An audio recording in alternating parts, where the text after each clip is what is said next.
Imagínate ser madre y anhelar lo mejor para tu hijo, pero notas que tu pequeño se comporta de manera inusual. Notas que se toca con mucha frecuencia sus partes íntimas y comienza a ser exageradamente introspectivo. Lo llevas al médico para descubrir la razón de esto, ya que no es normal. El médico te mira fijamente y te pregunta si el niño está en un lugar seguro. Tú, siendo una madre que se esfuerza por su bienestar, respondes con un tajante sí, pero el profesional te explica que su comportamiento proviene a un abuso íntimo que probablemente ha sido en reiteradas ocasiones y que pudo haber desgarrado la parte de atrás del pequeño. Tu mundo se viene encima y con dificultad para respirar dices que no sabías nada. Esto solo sería el comienzo de un crimen profundamente aterrador que sucedió en México. Antes de iniciar, quiero enviar un saludo muy especial y cósmico a dos leyendas. A Sara IBC, que me escribió: gracias. Muchas gracias a ti por tu apoyo, mi querida leyenda, por ver mi contenido. Lo valoro con el alma. Te deseo lo mejor del mundo y espero que tu familia se encuentre bastante bien. Cuídate mucho y te envío un beso cósmico. También quiero agradecer a Ernestina Medina, que me escribió: gracias. Muchas gracias a ti, hermosa. Gracias por apoyar mi contenido. Gracias por estar aquí en la comunidad. Me encuentro profundamente agradecido. Qué rico que seas de mi país. Te envío un gran abrazo cósmico y muchas bendiciones. Ahora sí, la pregunta del día de hoy es: ¿cuál ha sido el momento más bizarro que has vivido con algún pariente? Déjame tu respuesta en la caja de comentarios.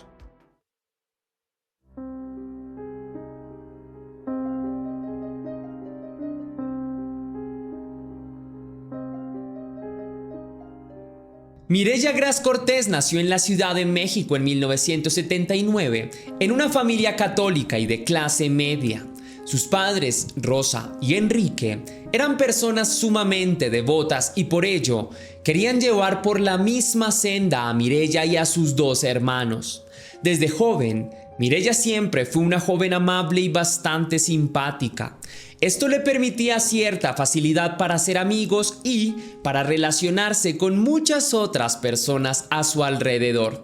En su núcleo familiar se llevaba muy bien con sus hermanos, como con sus dos figuras paternas. En realidad, era muy estimada por todo el mundo. Sin embargo, su vínculo más fuerte lo había consolidado con su padre, quien la escuchaba en los momentos más difíciles y a quien siempre se le había acercado para pedir algún consejo. Gracias a su buena actitud y disciplina, no tuvo mayores implicaciones a lo largo de su vida académica y salió sin mayor problema de la preparatoria.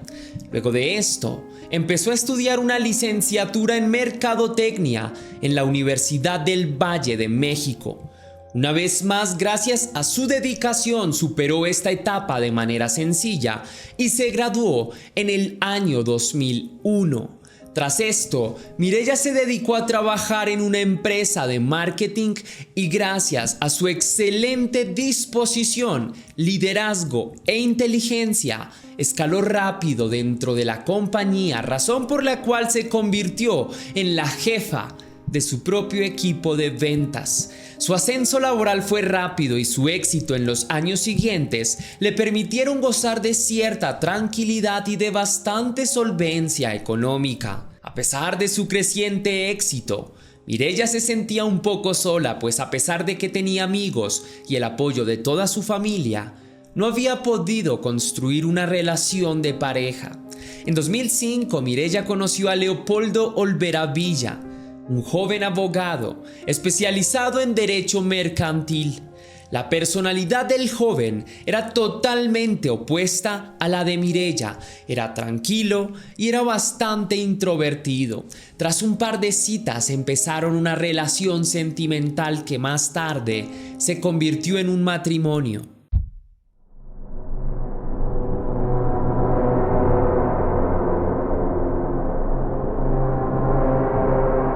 El compromiso que se llevó a cabo a finales del 2005 auguraba para Mireya una vida llena de felicidad y dicha, pues su esposo era un hombre caballeroso y educado y que provenía de una muy buena familia. No obstante, las ilusiones de la joven esposa empezaron a desvanecerse con rapidez. Durante el 2006, Mireya pasó por un periodo difícil en su vida y esto degeneró en una fuerte depresión que la llevó a intentar poner un punto final a su vida en una ocasión.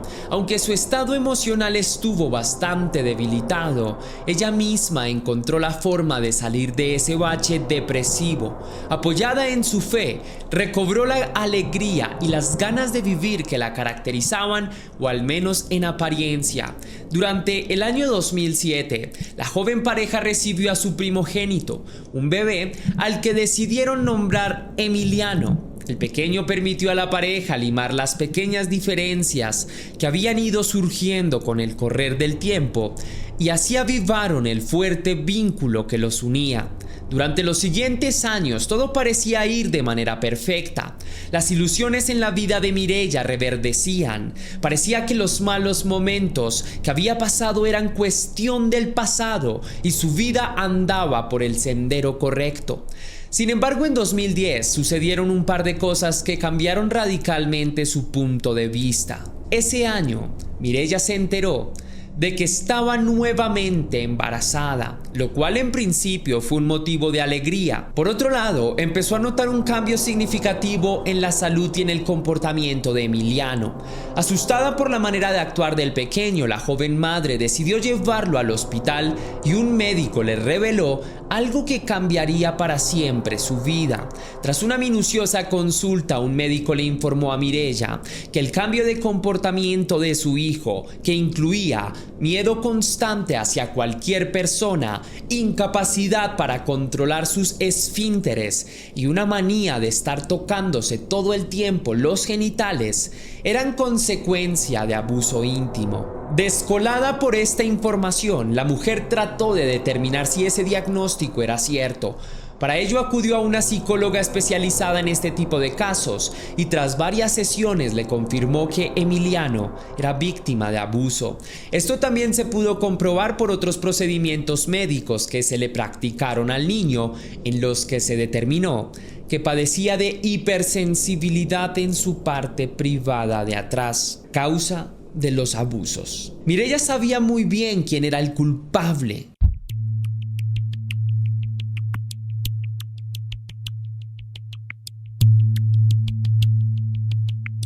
El 16 de junio de 2011, Mireya denunció ante la Fiscalía de México a su esposo por el abuso íntimo que éste había llevado a cabo en contra de Emiliano. Mireya creyó que con el testimonio de 2 médicos sería suficiente para poner tras las rejas a aquel individuo, pero no fue así. Luego de esto, se ordenó un peritaje en donde se confirmó una vez más que Emiliano había sido víctima de abuso. Leopoldo, por su parte, negó cualquier implicación con el crimen y trató incluso de hacerse con la patria potestad del pequeño. Tras esto, también solicitó el divorcio. Durante esa época, también nacieron las gemelas de Mireya. En agosto de ese año, una jueza determinó que Leopoldo podría visitar tanto a su hijo como a las gemelas. Más tarde, la misma jueza ordenó un segundo peritaje para Emiliano y otro para Leopoldo, las cuales concluyeron que 1. Leopoldo era con gran probabilidad el abusador de su hijo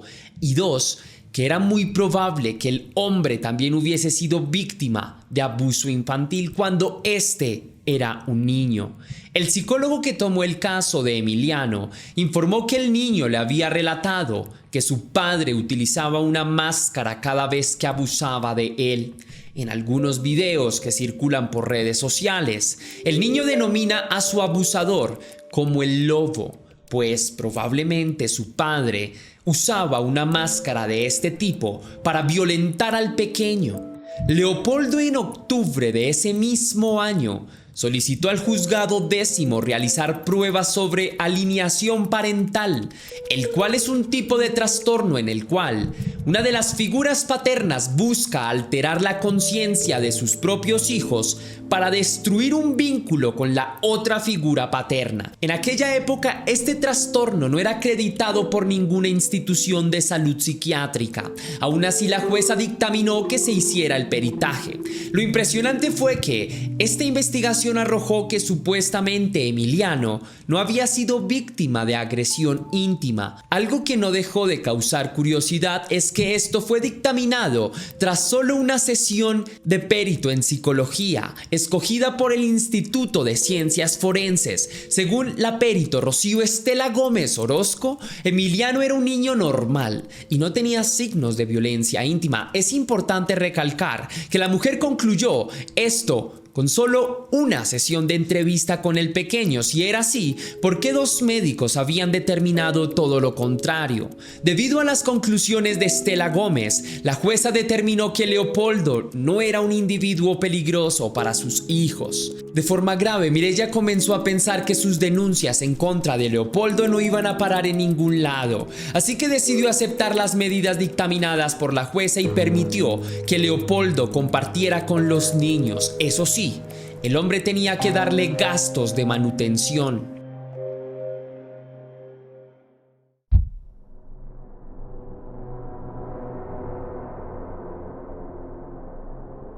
Poco a poco Mireya había empezado a permitir que Leopoldo compartiera con ella y con los pequeños. Fue así como en febrero del año 2014 llevaron a cabo un viaje a Disneylandia en Florida. Al paseo también asistieron familiares de Mireya. No obstante, en determinado punto del viaje, las gemelas supuestamente le informaron a su madre que Leopoldo estaba abusando de ellas. Mireya acto seguido empacó maletas y se devolvió con sus hijos y su familia a México. Tras esto, Mireya hizo la respectiva denuncia ante la Fiscalía Central de Delitos Íntimos. Leopoldo, que vale recordar, era abogado, conocía muy bien la burocracia jurídica y respondió a esta nueva denuncia con una solicitud de custodia de los tres pequeños, pues él seguía declarándose inocente y consideraba que su expareja era peligrosa para la integridad de sus hijos. Impresionada por los alcances de su expareja e indignada por lo que sucedía, Mireya denunció a la jueza que llevaba el caso de Emiliano y de sus hijas por haber ignorado los peritajes hechos a Emiliano y que habían confirmado el abuso.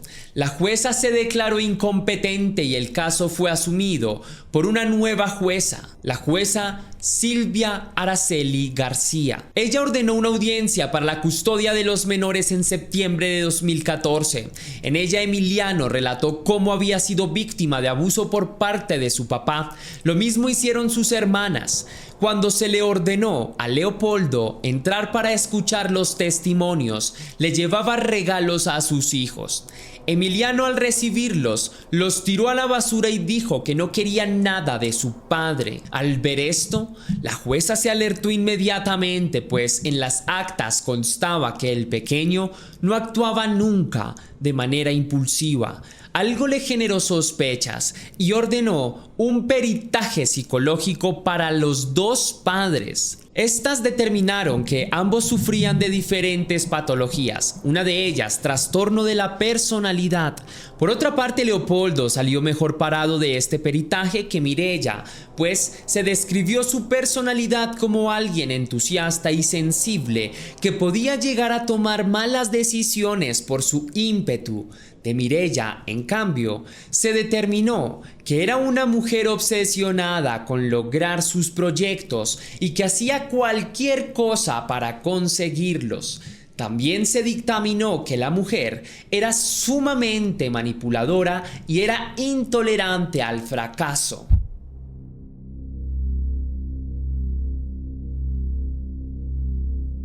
La jueza ordenó nuevamente pruebas para saber si los pequeños habían sido víctimas de abuso o no, y estas pruebas salieron negativas nuevamente. Lo que se descubrió es que los niños sufrían de violencia familiar a manos de su madre. A pesar de esto, la mujer no dejó de intentar obtener la custodia completa de sus hijos, pero la jueza ordenó que los pequeños debían encontrarse con el padre con cierta regularidad en un centro de convivencia. En caso de no llevarlos, podría ser multada o perder por completo la custodia de los niños, por lo que tuvo que aceptar a regañadientes. Tras esto, Mireya se comunicó con un investigador especializado en casos de abuso infantil para que la ayudara.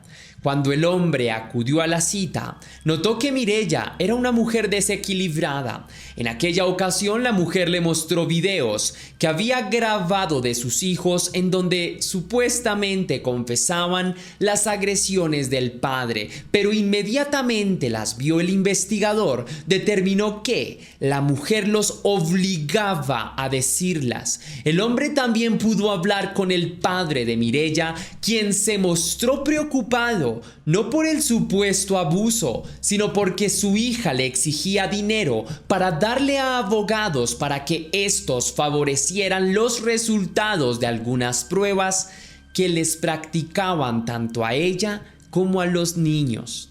El investigador le dijo a Mireya que podría ayudar, pero consiguiéndole un psicólogo, pues lo que hacía con sus pequeños era un verdadero crimen. A principios del año 2016, tras muchas pruebas y peritajes, la jueza suspendió la patria potestad de Mireya con sus hijos, pues confirmó que la madre ejercía violencia doméstica hacia ellos. A partir de ese momento tendría que compartirla con Leopoldo. A los abuelos maternos de los pequeños también se les prohibió cualquier acercamiento a los pequeños. Hacia finales de 2016, la mujer volvió a denunciar a Leopoldo por un supuesto abuso a una de las pequeñas ocurrido algunos meses antes, cuando los pequeños y el padre tenían que encontrarse en un centro de convivencia. Según ella, esta se había producido en las instalaciones del centro de convivencia en el que las niñas se encontraban con el padre.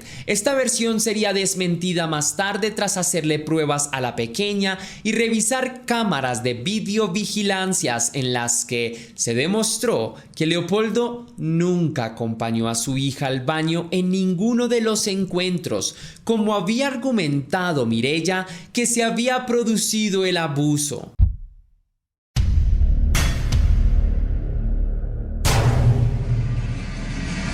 En octubre de 2016, Leopoldo denunció a Mireya por violencia en contra de sus hijos. Cuando las autoridades llegaron hasta la casa de la mujer para llevar a cabo el allanamiento, no encontraron ni a los pequeños ni a la mujer. Luego de esto, se descubrió que los pequeños y Mireya residían en la casa de los padres de la mujer. Cuando se le exigió a Enrique que los entregara, este se negó. En adelante, los pequeños permanecieron encerrados en la casa. Mireya incluso llegó a retirarlos del colegio y los obligaba a leer la Biblia la mayor parte del tiempo. La tragedia sobrevino el 7 de junio de 2017. Mireya organizó en conjunto con sus padres un plan para ponerle fin a todos los problemas y preocupaciones que la pelea por la custodia de sus hijos le ocasionaban. Ese día Enrique redactó una carta que le envió a su hijo y les envió a sus otros hijos dinero para que pudieran darle a él, a Rosa, a Mireya y a los pequeños un entierro digno. En la carta Enrique decía que esa noche tomarían un cóctel de sedantes Molotov y le pedía a su hijo que si a él o a su madre no les hacía efecto, les pegara un tiro. Al otro día, cuando Quique recibió la carta, trató de comunicarse con su padre, pero no hubo respuesta. Así las cosas, decidió comunicarse con un hombre cercano a la familia y le solicitó que fuera a la casa de sus padres a revisar si todo estaba bien. Cuando el hombre llegó, vio en la casa 6 cuerpos sin vida e inmediatamente lo reportó ante las autoridades. Los cuerpos fueron hallados en varias camas. Cada cuerpo tenía una Biblia y un crucifijo al lado. Sin embargo, las autoridades notaron que Rosa seguía con vida, aunque estaba totalmente inconsciente. Las pruebas forenses determinaron que Enrique, Mireya, Emiliano y las dos gemelas murieron tras ingerir dosis fatales de sedantes. Las autoridades, luego de varias investigaciones, concluyeron, tras encontrar una nota, que Mireya acabó con su vida y la de sus hijos porque no quería entregarle la custodia de sus hijos a Leopoldo y que prefería entregárselos a Dios. Asimismo, las autoridades se enteraron que los padres de la mujer habían estado de acuerdo en quitarse la vida de manera voluntaria. Aunque Rosa sobrevivió al intento de poner un punto final, por último se determinó que Leopoldo no había abusado de ninguno de sus hijos, aunque todavía no se ha podido esclarecer por qué los primeros peritajes que se le practicaron a Emiliano arrojaron positivo. A pesar de que muchas personas hoy en día creen en la inocencia de Mireya, la información parece acercarla cada vez más a que fue ella la verdadera victimaria en toda esta tragedia. Si te gustó la investigación de este caso, mi querida leyenda, déjame saber con tu misterioso like. Si quieres y si puedes hacer una pequeña donación para la producción de Test Misterios, estaré enormemente agradecido. Lo puedes hacer de dos formas distintas. La primera, con el botón de super gracias que se ubica allí abajo, justo al lado del botón compartir, o también vía PayPal, ya que tienes el link en la descripción y en el comentario fijado. Si lo haces de esta manera, recibirás un agradecimiento personalizado y un saludo de mi parte para un próximo video. Ahora sí, sin más que añadir por hoy, mi querida leyenda, recuerda que las dudas te acompañan, que somos misterio y que tú y yo nos vemos en un próximo caso.